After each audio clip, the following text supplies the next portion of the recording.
Okay. Go on.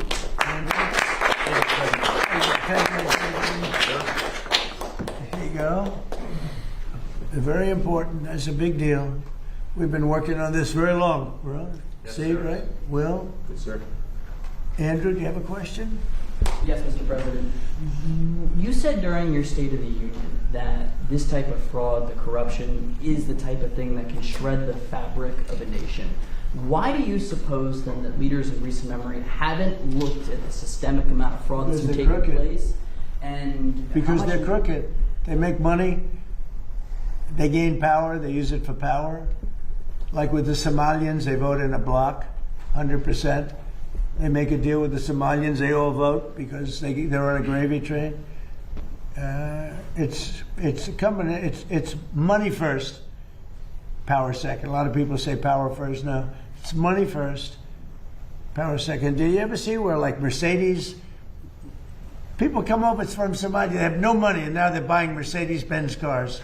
Okay, it's more cash goes out of the Minnesota airport than any other place in the world or something. We're going to find it. And Minnesota is really bad. The governor's corrupt. The attorney general is totally corrupt. Just like the New York State Attorney General, Letitia James. She's a highly corrupt person. Bragg, the DA, is a corrupt person. They're all corrupt. These are corrupt people. And we got too many of them in our country. And we have to expose them, and we have to catch them. And if these two guys can't, these are high IQ people. I've always liked high IQ. These are high IQ people. If they don't do it, we're going to go a long way, fellas, to find somebody else that's going to. We have no choice. If honestly, and they may not do a good job. If they don't do a good job, Thank you, sir. no, it's possible. If they don't do a good job, the country's sort of in trouble. Yes, go ahead. Thank you, sir. 2 questions for the And I think they're going to do a great job. Go ahead. First, Mr. Vice President, Democrats are already calling you the fraud czar. What's your reaction to that title? And then second, given I like your it. past skepticism of foreign adventurism, are you completely on board with the current war in Iran? So I like fraud czar. It's certainly what we're going to do. And look, we have to do it. As the president said, this is a problem that has festered in this country for far too long, and far too few people have actually wanted to do anything about it. That's what makes this administration different, is that we actually tackle the problems the American people have been confronting. So I'm very happy about it.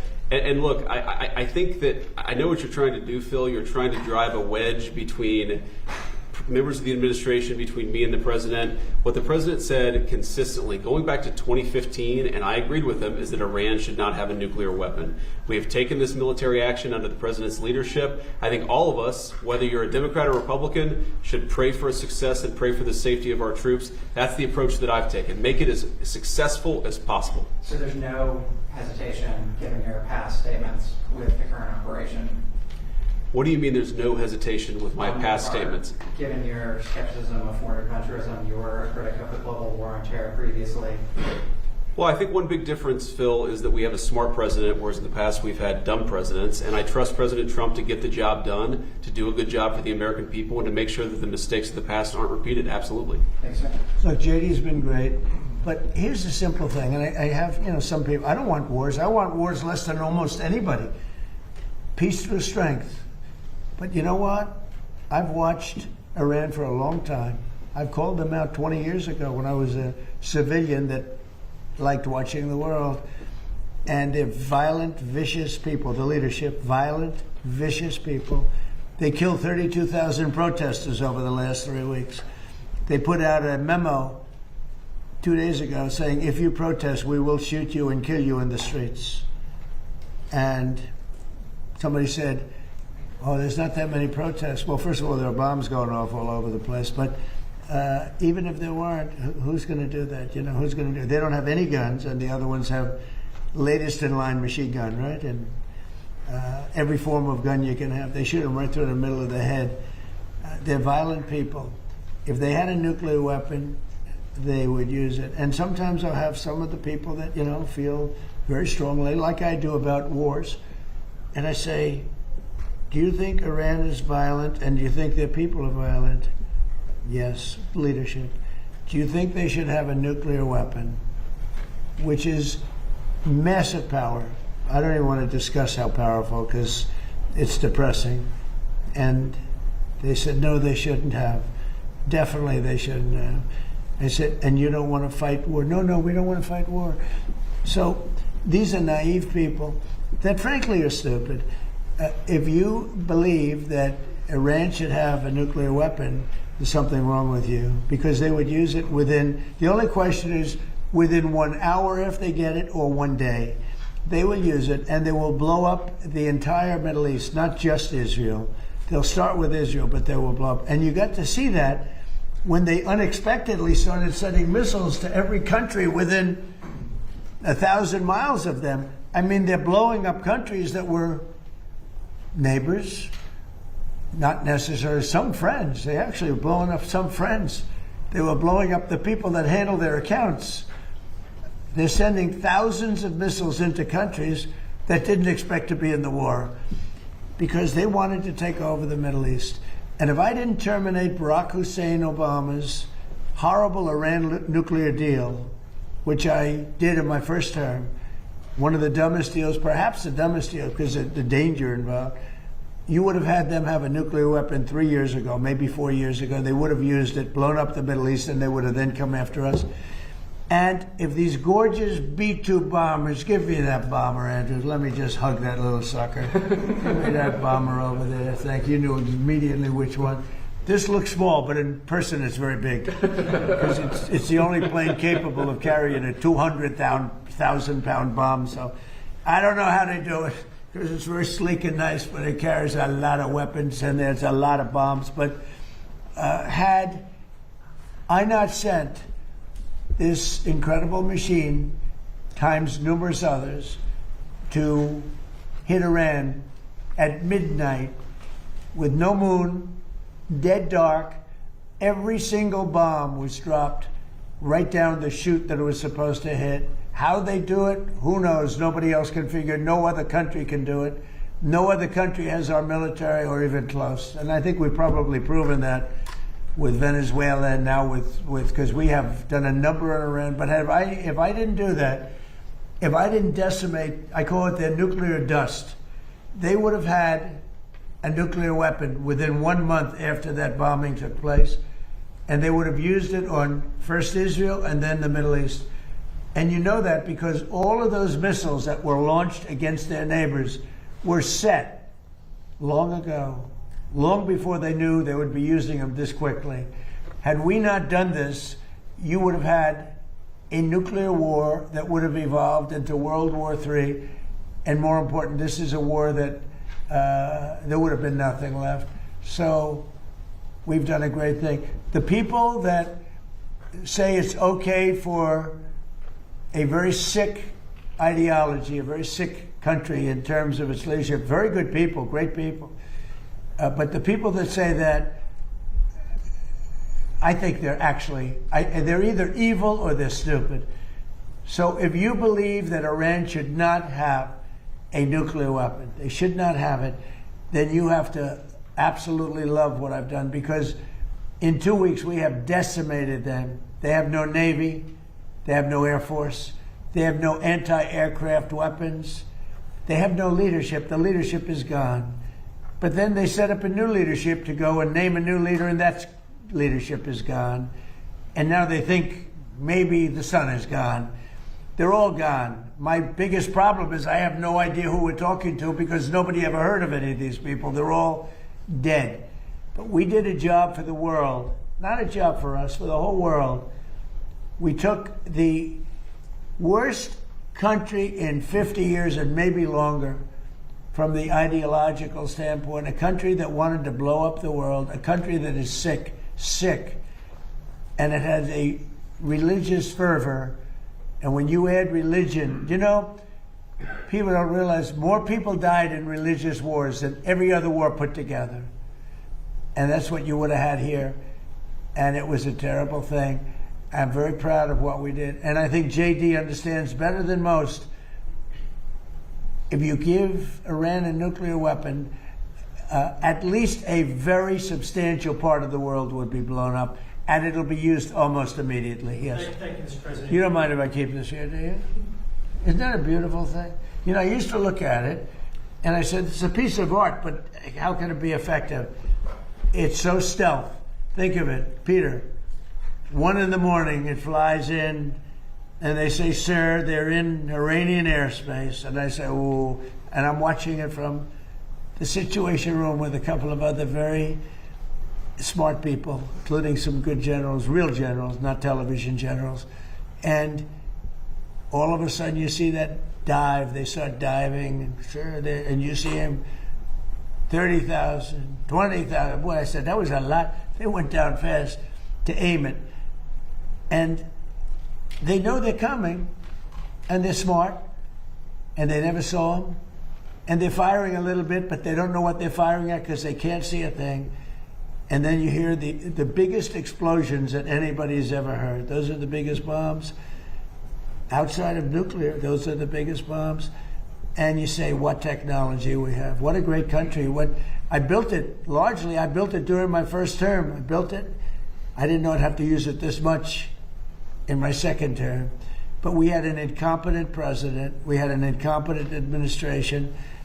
And if that group of people, in any form, whether it's Kamala, him, it doesn't matter, would have had another 4 years, we would have had no country left. Yeah, please. Thank you, Mr. President. You say you're doing a job for the rest of the world. In your conversations with your counterparts, are they thanking you? What are their conversations like when you talk about this military conflict that's taking place in Iran? Well, they should be thanking me because many of them get 90%. China, as an example, should be thanking us, but I don't expect to thank you, but they should be thanking us. Japan gets 95%, China 91%.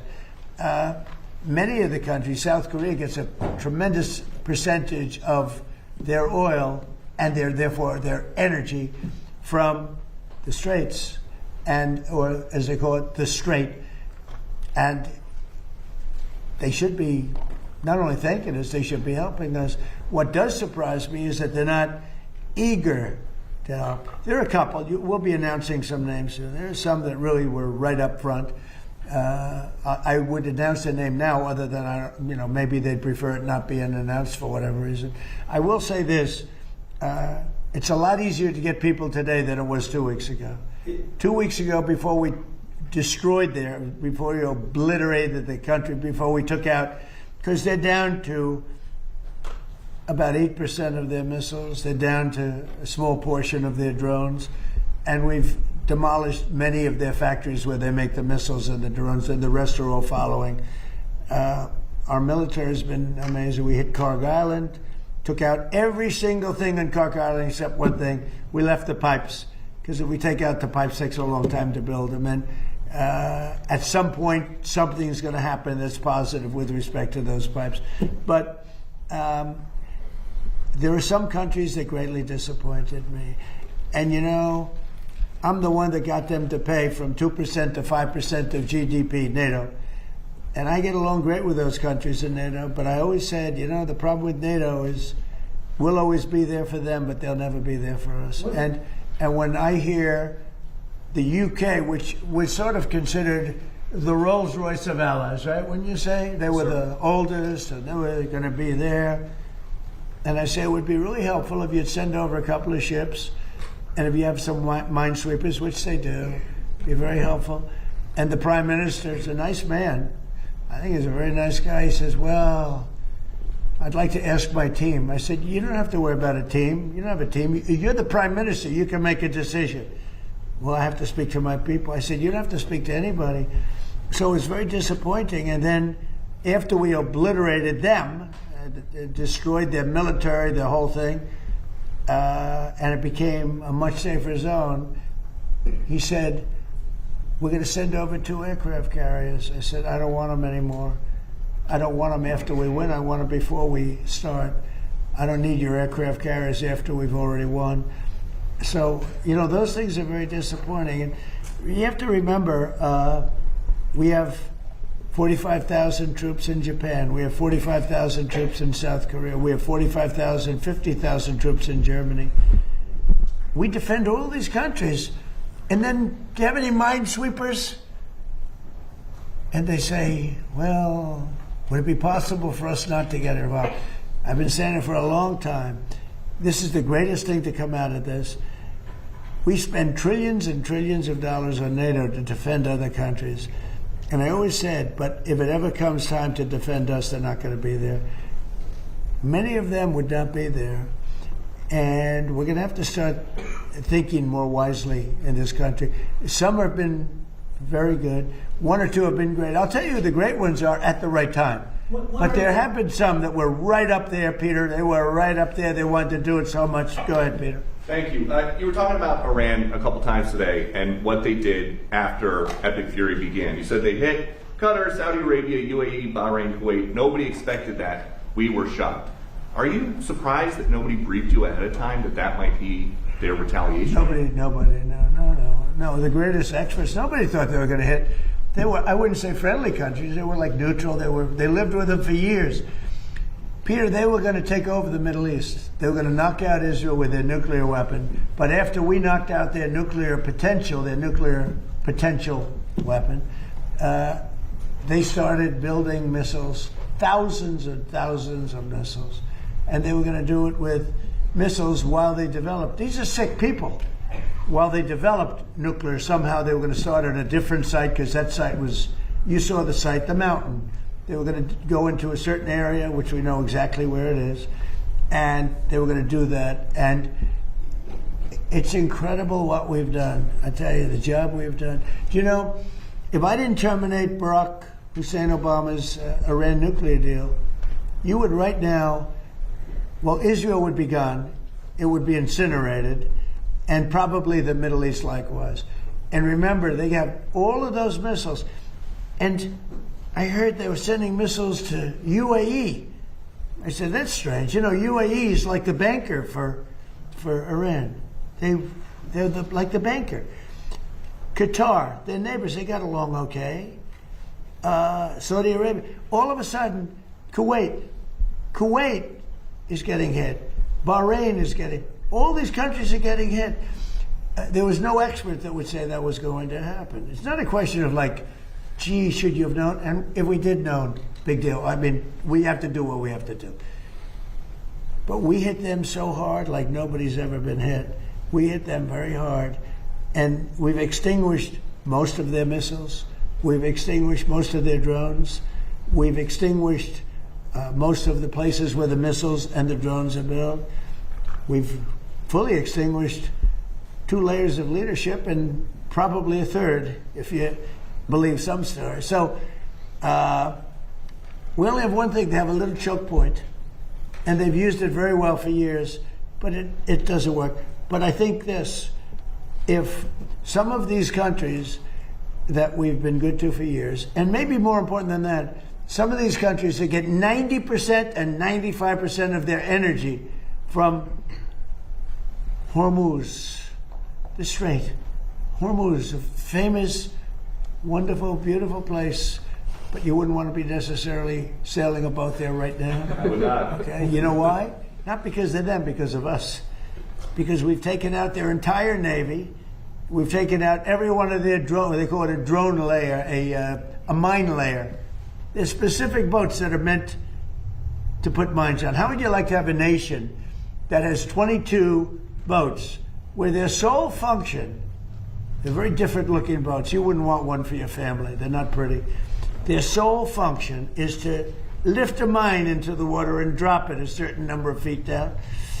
But they had 22 of them. We've taken out all of them, but you can probably drop them off other boats. So we don't even know. By the way, we don't know that any mines have even been dropped. But the thought that they would scares people that have billion-dollar ships.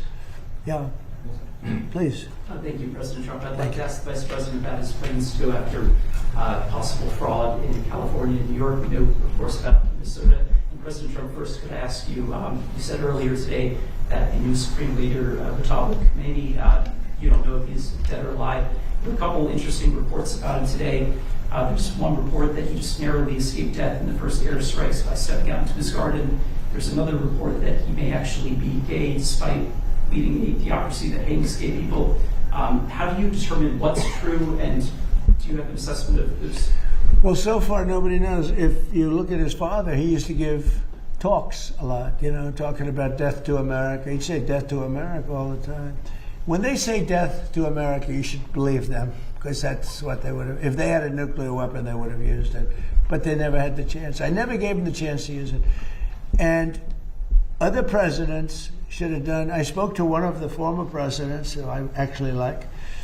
I actually speak to some. I do like some people. It'd be shocking. And he said, I wish I did what you did. Could have done it.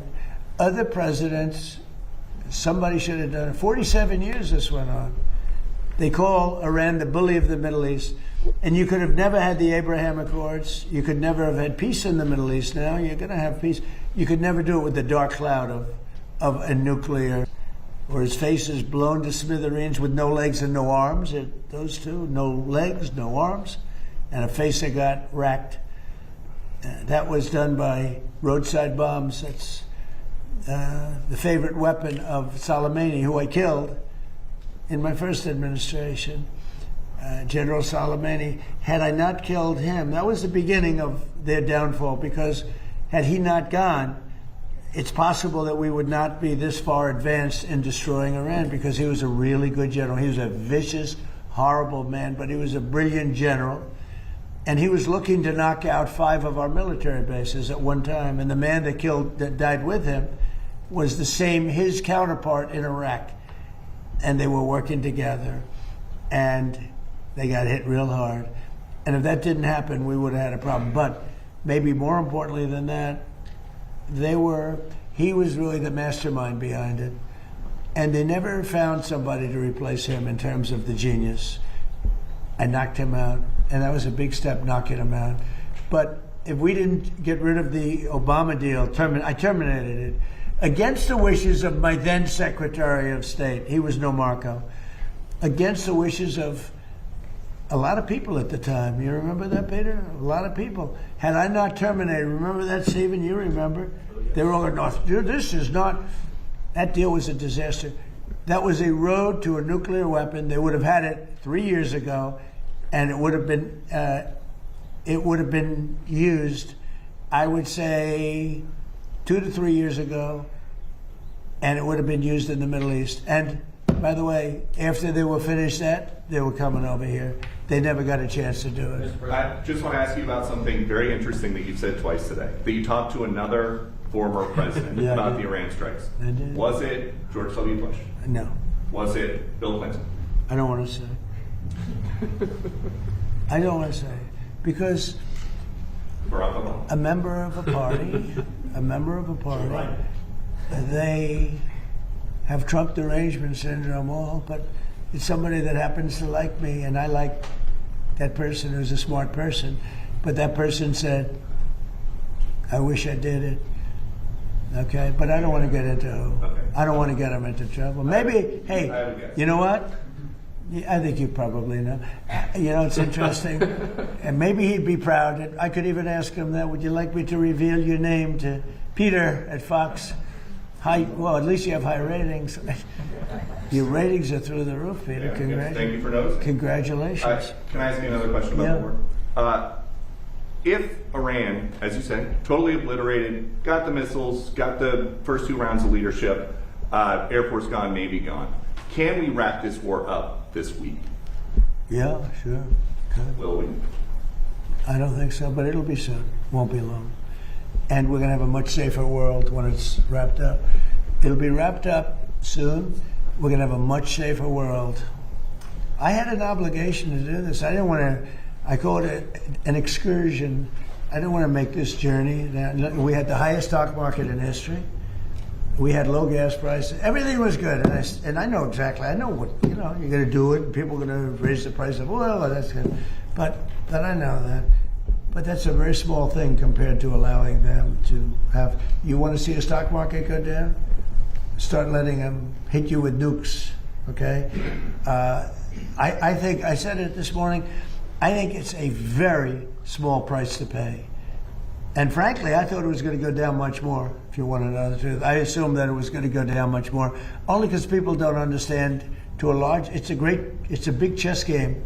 at a very high level. It's a very high level chess, the highest. And I'm dealing with very smart players. These are smart people. They don't get there. You know, when you deal with some of these people, you're dealing with high level intellect, very high IQ people. These are not Jasmine Crockett and her group. These are smart people. These are really smart people, and violent people, and vicious people, and some very nice people. And some are very nice but violent. They turn violent. And it's But you know what? If I didn't do what I did, we would have been hit. Number one, very important, was the termination of Obama's horrible deal, and number two, this beautiful plane hitting them 8 months ago, whatever it was, and taking out their nuclear capacity. That totally threw them for a loop. If they had that bomb at either time, 5 years ago or 7 months ago, if they had that bomb would have been used almost immediately. Mr. President, two questions on domestic policy, bringing it close to home. First of all, the Save America Act. What are you expecting this week when this vote takes place in the U.S. Senate? Will the Vice President's vote be necessary? I think it's imperative that it gets done. I'm not sure it is. You know, the Democrats have horrible policy. It's just incredible. But they stick together. It's the one thing they do. Their Supreme Court members stick together. Those appointed by a Democrat stick together. If Barack Hussein Obama appoints a member of the Supreme Court, that member never goes against him. And they're proud about it. They say, I don't give a damn if it's good or bad. That man appointed me and I'm never going to let him down. I don't say that's right, wrong. I just say they stick together. Republicans go the opposite way. If Donald Trump appointed me, I'm going to show the world that I can be totally just and I can be independent of Donald Trump. He's not controlling me. And I don't want to control them. I just want to have smart decisions. They gave us a decision on tariffs the other day that won't change tariffs. I can do it a different way. I always knew I could do it a different way. This was a little quicker, a little easier, a little better. But they gave it a decision that could cost this country $500 billion to pay people back, because now I have to start the tariffs all over again. Very simple. And what happens with the money I've already collected? Why didn't they say, starting from now, go the other way? $500 billion perhaps. It's so sad. But one thing about the Democrats, they stick together like glue. They impeached me twice for absolutely no reason, unanimously. Fortunately, the Republicans stuck together, and it was something. It was pretty wild. But the Democrats have horrible policy, transgender for everybody, open borders, men playing in women's sports. But the one thing they do have is they stick together, no matter how bad the policy. It's embarrassing to watch them try to defend it. And in a way, I say, as a Republican, I say, thank goodness they have bad policy, because you'd never beat them. We have something in there now, the Save America Act. Voter ID with a picture, right? That's a 99% issue. Even among Democrats, Democrats poll at 89% on that. And then they have proof of citizenship. And then they have no mail-in ballots. No mail-in ballots. We have no mail-in. You go to California, they send out like 38 million ballots. Some Democrats get 7, 8 ballots. Republicans are a lot of times calling in, where's my ballot? Where's my ballot? They're lucky to get one. Jimmy Carter, probably the greatest thing he ever did. I thought he was a nice man, not a great president, to put it mildly. How did his attack work out in Iran? Not too good. I think ours is slightly better, wouldn't you say? But Jimmy Carter, the one thing he did after he left with Scoop Jackson and some others, they formed a very elite council, a committee that came out and said very strongly, no mail-in ballots, because we're the only country in the world that has mail-in ballots like we do. The only country in the whole world. People have tried it. France tried it, and they went away. They're now doing paper ballots, watermark paper, which is very hard to cheat. So when you look at what happens with this country, we really have to fix it. That'll be very popular. The other thing we put in there just as best of, I call it the best of Trump. We have the three things I just said, right? But then I added on no men playing in women's sports, and I added in no transgender surgery, the mutilation of our children. We have no mutilation of our children, no transgender. I think they say that's an 80% issue. I think they're 99% issues, but whether they're 80% or 99%. The problem is we have a couple of Republicans. They shouldn't be allowed. They're horrible people, and they're willing to vote against anything. And we have all the Democrats who vote against it. So I think it hurts the Democrats to vote against it, because I'm going to instruct all the Republicans to say that so-and-so that they're running against voted against the saving of our children from transgender mutilation, right? That's pretty unpopular. They want men and women's sports. That's pretty unpopular. They want voter ID, but the Democrats don't. Everybody wants voter ID. Everybody wants proof of citizenship. And most people don't want mail-in voting because they know it's a fraud. Touches too many hands. I mean, the postman gets it, this one gets it, that one. So these are all issues that are in the 90s to 100. I would say some are virtually 100%. And the interesting thing is they're that way not only with the Republicans. I'm not talking about leadership. I'm talking about they're that way also, most importantly, with the people. The people of our country want voter ID. The people of our country want proof of citizenship. And that includes 88%, 89% of Democrats. And I think the Republicans, Eric Schmidt, Rick Scott, Tim Scott, I speak to so many of them, they all want it. I hope John Thune can get it across the line. He's trying. I mean, he told me this morning, I spoke to him, he's trying. I think it'll be a very, very bad thing for our country if they don't. We're just asking for basic things. Think of it. You can't have voter ID. Do you know in California, if you ask a person to show their identification, they have the right to put you in jail. If you're an official and you say, may I please see your identification, you're subject to going to jail.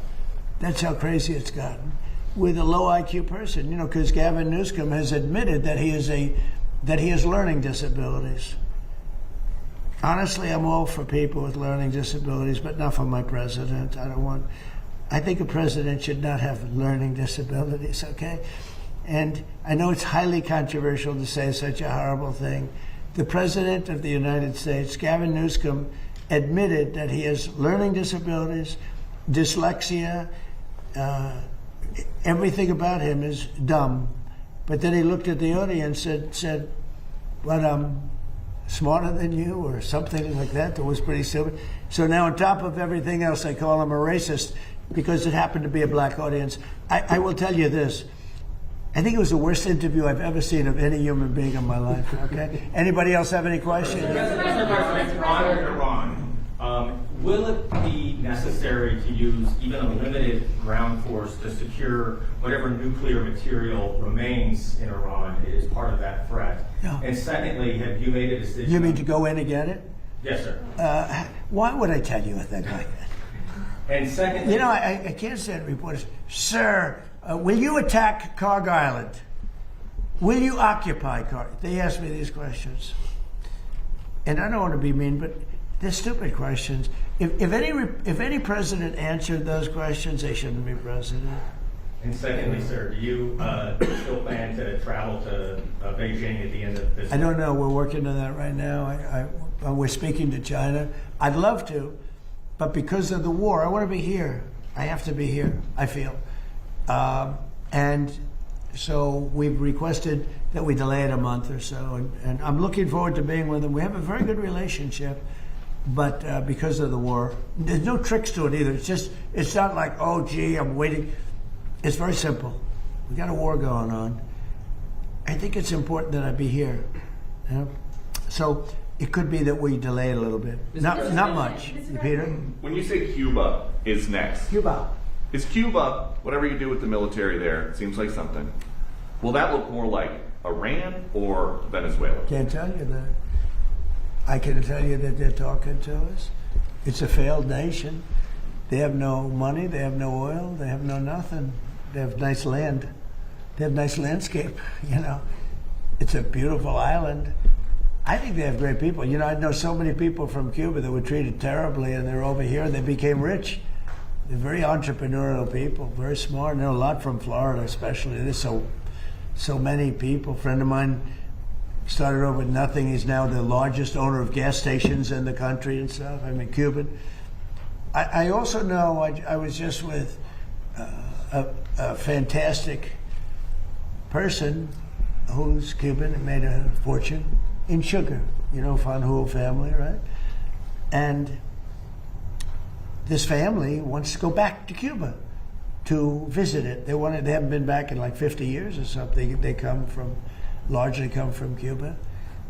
And we'll see what happens. They were asking me about that. They want to go back. Not only Fanjul, a lot of Cubans have said, "Oh boy, would they love to go back." I think Cuba, I don't know, in its own way, for tourism and everything else, it's a beautiful island. Great weather. They're not in a hurricane zone, which is nice for a change. You know, they won't be asking us for money for hurricanes every week. But I think Cuba see the end. You know, all my life I've been hearing about the United States and Cuba. When will the United States do it? I do believe I'll be having the honor of taking Cuba. That'd be good. That's a big honor. Taking Cuba. Taking Cuba in some form, yeah. Taking Cuba. I mean, whether I free it, take it, I think I could do anything I want with it. You want to know the truth? They're a very weakened nation right now. They were for a long time. Very violent leaders. Castro was a very violent leader. His brother's a very violent leader. Extremely violent. That's how they governed. They governed with violence. But a lot of people would like to go back. Okay, one more question. A quick question on fraud for Vice President Vance. Mr. Vice President, you announced a couple of weeks ago in the EEOB that the administration would be halting Medicaid payments to Minnesota until the state decided to take pervasive steps to root out fraud. Do you have an update to that specific situation? Do you think that could be a model moving forward for the task force for states that won't cooperate? So I don't have an update there. Dr. Oz is looking to it, trying to work with the authorities in Minnesota to try to figure that situation out. But yeah, I mean, I think there are two obvious tools that we have to stop the fraud that's happening against the American people. One is that when we see evidence of fraud, we stop the payments. Pretty simple, right? We know that the American people are being defrauded. Let's try to stop the payments and ensure that whoever's making these payments is actually complying with some basic due diligence and making sure the payments are going to the right place. I think the second tool, of course, is we have, as the President mentioned, is we have law enforcement options. We know that some of this fraud is just bad. Some of it's criminal. We know that people are intentionally trying to defraud the American people. It's not just in Minnesota, it's all across the country. 99% is criminal. Yes, sir. So this is one of the reasons why DOJ is such an important part of this, is because we have to make sure that where we see criminal conduct, we actually prosecute it. And the President's talked about this a lot in the past. I don't need to repeat it, but it's worth noting that so many times when we find people engaged in really, really bad conduct, you know, the local judge or the local grand jury tries to stop it. One of the cool things about what we're doing is we're trying to take some innovative steps to ensure that when we find criminal fraud, we can actually prosecute it all the way to the end. Mr. President, She wanted one question. She's over here, and you guys are over there. Where's your main camera? Is it this one? Which one is the main camera? Okay, good. Nice center, good. I thought it was that one. Go ahead. Mr. President. Mary Barrett with Daily Wire, not CNN. We just wanted to ask about DHS, still not funded, but we reported earlier today that 80% of the primary task force that focuses on investigating terrorism is working without pay. So should that impact Democrats' decision to The fund Democrats DHS? aren't paying. The Democrats, we have a deal. They just said we're not going to pay. We're not going to do anything, and it's terrible. The Democrats are terrible.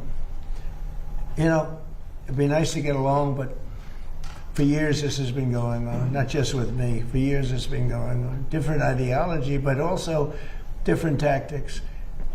here we are, we're fighting big battles with a very tough enemy and winning nicely. And we're not allowed to have security in our country. It's crazy. The Democrats don't want to pay. These are bad people. These are not people that love our country, I can tell you that. Very sick people. Thank you very much, everybody. Thank you. Thank you, sir. Thank you guys. Thank you, guys. Thank you, press. Thank you.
It's been a very big 2 days, I have to say.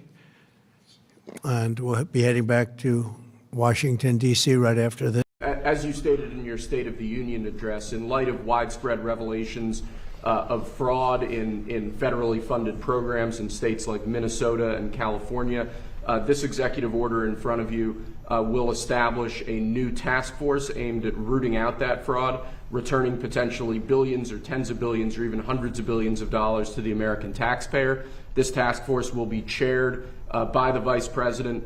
The Vice Chairman will be the head of the FTC, Andrew Ferguson, who's with us here as well today. But this is going to launch a whole-of-government approach to rooting out the very serious problem of fraud in federally funded programs around the country.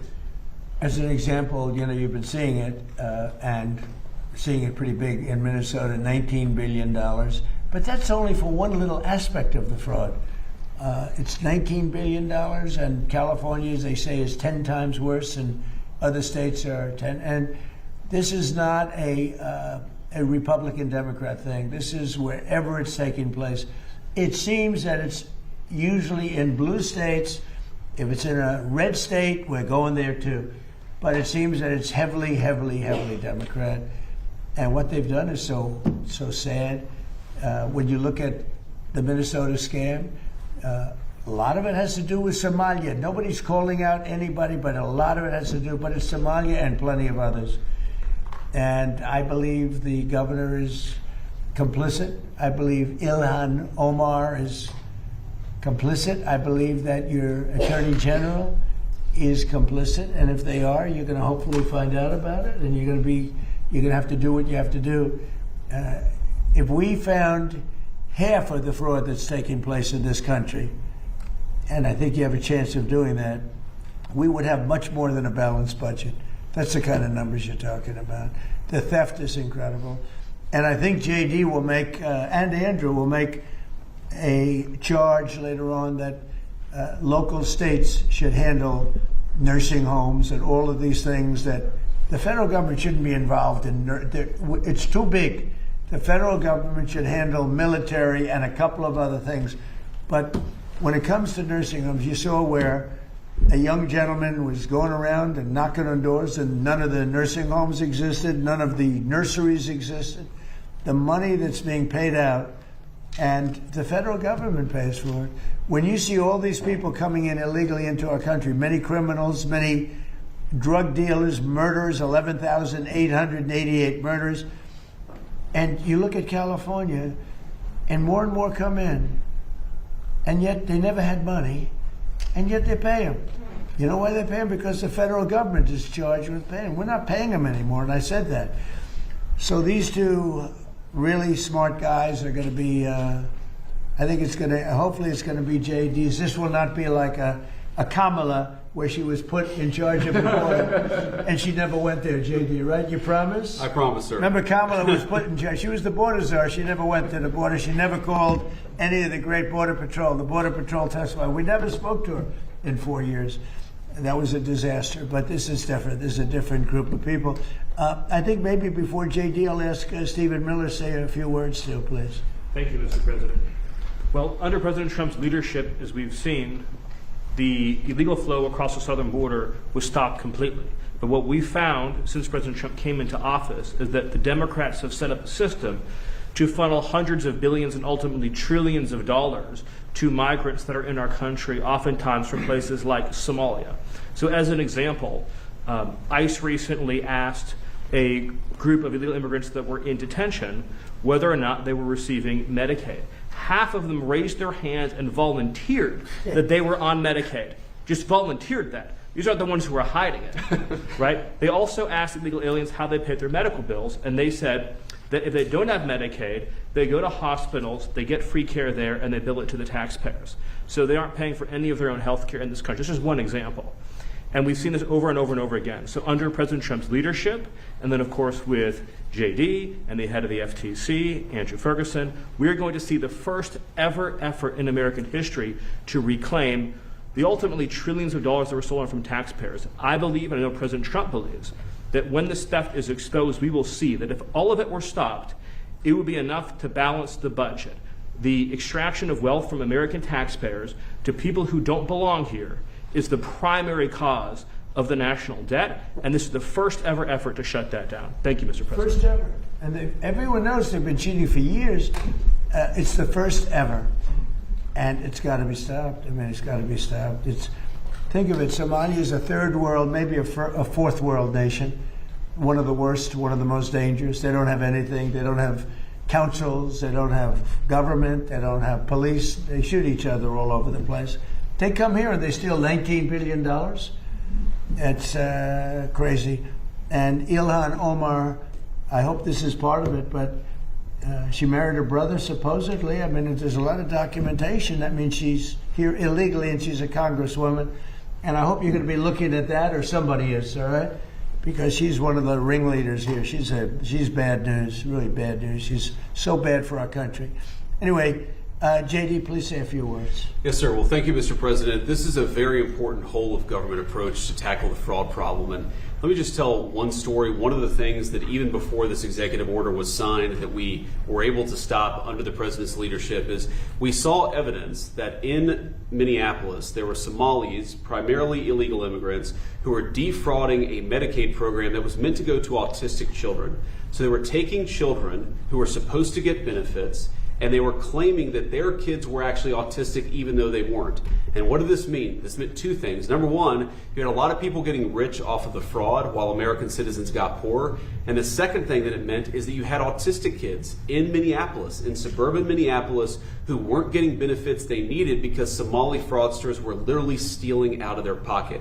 It's got to stop. And unfortunately, that kind of fraud is one example of probably hundreds just within the state of Minneapolis, and then it's repeated and replayed all over the United States of America. When we first started talking about this problem, the president made it very clear he wanted us to take the fraud problem seriously because nobody had until he was president. We started to figure out one big hole that existed is that the agencies of the government weren't actually talking to each other. So Treasury would have evidence of financial fraud, but wasn't talking to the Department of Justice about it. Health and Human Services had evidence of Medicaid fraud, but wasn't talking to the Department of Treasury about it. So what this executive order does is force the entire apparatus of the federal government to do two things. Stop the fraud in the American taxpayer and make sure that the benefits that ought by right go to American citizens and not to fraudsters. Andrew Ferguson will be the vice chair and is going to do a great job. If you're curious what's the difference between the vice chair and the vice chair is going to do all the work and I'm going to take all the credit. Andrew. Yeah, look, I mean, millions and millions of Americans pay into these programs every day, and they expect to get something out of it. And this fraud is just siphoning money that millions of Americans pay to fund their hospitals, to fund their daycare centers, into completely fake businesses. It isn't just unfair to all of us as taxpayers who pay for all this. It's particularly unfair to the Americans who need this the most and watch this money leave their hospital, leave their school system, and go out to fraud. And that is why this effort is so important. And I think we've just begun really looking at this, but I think that one of the things we're going to find is that in a lot of these agencies, the previous administration was pretty lax about existing anti-fraud controls, and we're going to expose that too. I would take the word pretty out. I would change it with unbelievably lax. They weren't, not even lax. Lax isn't a good enough word. The previous administration was fraudulent, okay? And I think that's what you're going to find also. And, you know, we worked so hard, like most favored nations drug prices. For years, people have wanted. We paid the highest drug prices anywhere in the world by far, by 5 times, 6 times, 10 times, more than London would be paying in New York, more than any city in Europe was paying than our cities. We would have a pill that would sell for $10 in Munich, in Germany, would sell for $10, and in New York it would be $130 or whatever. And we worked so hard, and we pulled it off. It's called Most Favored Nations. So now we went from by far the most expensive drugs anywhere in the world, prescription drugs, to the least expensive, and I had to get all the nations to agree, and I don't want to bore you with how I did it, but I did it. Everyone said it was impossible to do, including the drug companies, and we did it, and we worked so hard on it, and we're going to save so much money for the people. Your drug prices are going to be dropping at levels never even by 50, 60, 70, 80% in some cases. But you work so hard, and then you see them stealing $19 billion. It's like in one pocket, out the other. And I think Andrew and JD, I think they have maybe one of the most important jobs. Maybe it could be one of the most important things that we're signing because I really believe that they have an opportunity to do something so good for our country. People talk about balancing budgets. You can't balance a budget when people are stealing $19 billion and nobody's ever heard of anything like it. We had, I guess, in the same state, you went autism, where 4 or 5 years ago they spent $1 million, and now it's almost $400 million in just a few years.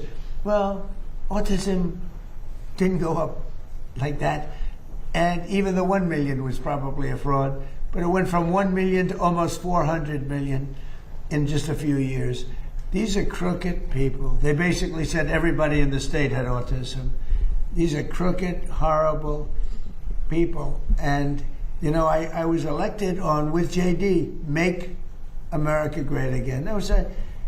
And we can't have this stuff happening. Right. We have to be respected. And they left. So I'm going to sign this. We'll take some questions. But let me sign this first before I don't forget. Let's see. Before I decide not to, okay? Yes, sir. I don't forget not to, but maybe I'll decide not to. I would decide not to. If I didn't think they could do the job, I would decide not to. But that'll be a terrible thing. I think they're going to find numbers. Andrew, I think you're going to find numbers that are far higher than you even think. And Andrew came to us. He said, sir, he's read the stories about Minnesota. We know California is many times worse, but Minnesota is terrible. They're all terrible. Those cities are terrible. New York is terrible. What's going on in Chicago, Illinois, with that slob of a governor is terrible. And the kind of money we're talking about is just country changing. It's country changing money. It's having a deficit to having a really profitable country where you can lower your taxes substantially for people. And I think you have an opportunity to do it. And I think you two guys are the right guys. If you guys can't do it, we've got a problem. Because nobody else will be able to do it. Yes, sir. So I'll sign, and then we'll take some nice questions from our wonderful media.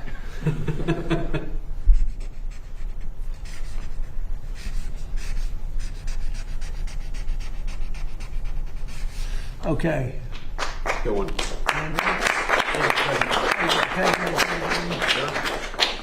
Here you go. Very important. That's a big deal. We've been working on this very long. Right? Yes, See, sir. right? Will? Yes, sir. Andrew, do you have a question? Yes, Mr. President.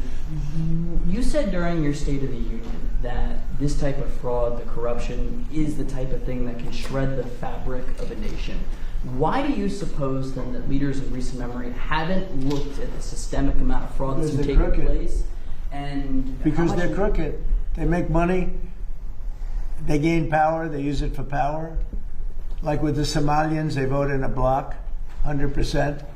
They make a deal with the Somalians. They all vote because they're on a gravy train.